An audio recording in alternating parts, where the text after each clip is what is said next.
things out. He has been waiting for just over 2 months.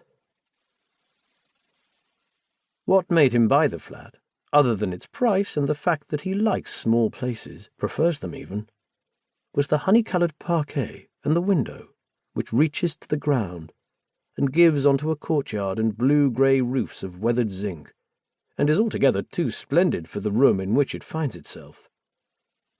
A situation, Jeremy feels, that has some affinity to his.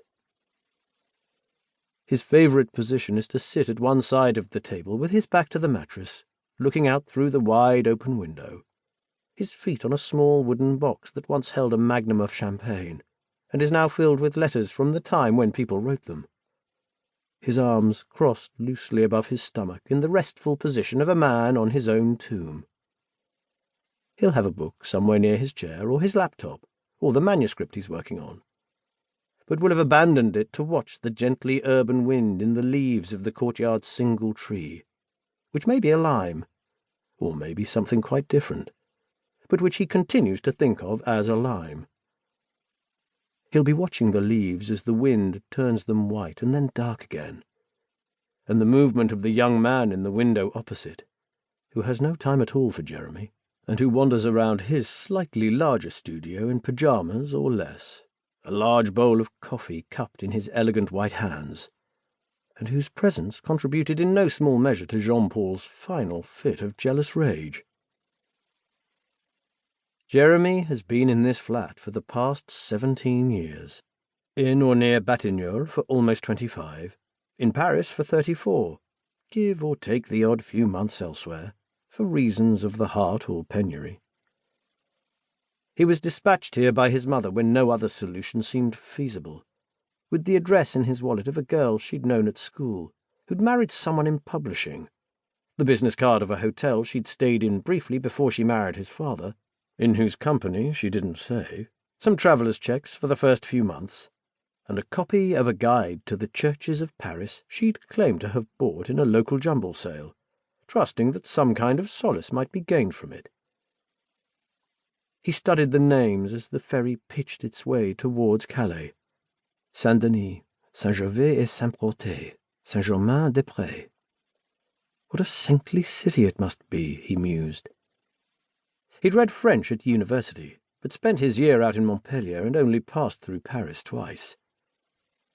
He was saving it for when he was in love, he told himself, which made it feel vast and hopeless. The depth and span of its stations dispirited him. The elegance of its men, each one of them single and aloof and self-sufficient.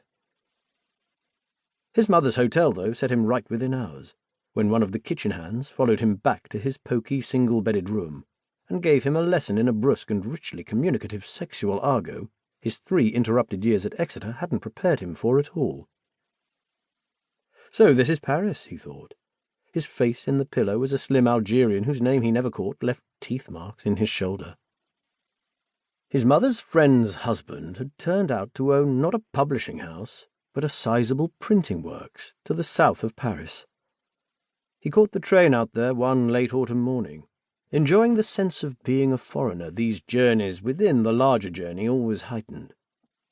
"I don't belong here," he found himself repeating in mantric rapture, in time with the leafless poplars that lined the railway track as soon as the city and its suburbs were behind him. "I don't belong here." And its counterpoint. "And so I'll stay." He was met at the station by a short man with a large moustache, who introduced himself as the general manager of the works, which impressed Jeremy, as it was no doubt meant to.